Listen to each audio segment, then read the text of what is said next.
Bonjour à tous. Aujourd'hui dans cette courte vidéo, je vais vous expliquer comment sauvegarder une base de données à partir d'une interface cPanel.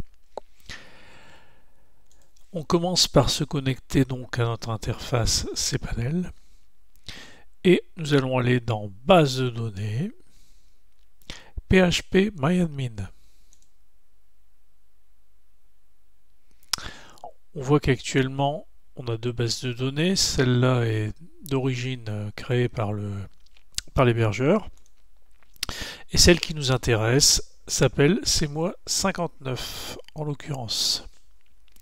Alors, pour information, si vous avez beaucoup de bases de données et que vous ne savez pas quelle est celle qui correspond à votre site, que c'est un site WordPress par exemple, il y a très facilement moyen d'avoir le nom et le mot de passe de la base de données dans le fichier config qui se trouve à la base de votre site internet.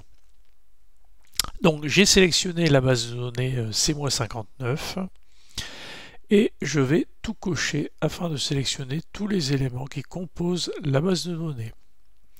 Ensuite, il va me suffire de cliquer sur Exporter. Et là, nous allons cliquer sur Personnaliser afin d'avoir un peu plus d'options. La base de données donc est toujours entièrement sélectionnée. Ici, on va choisir le format de compression zippé et c'est tout ce qu'il y a à faire. On va laisser tout ce qui est par défaut et on fait exécuter.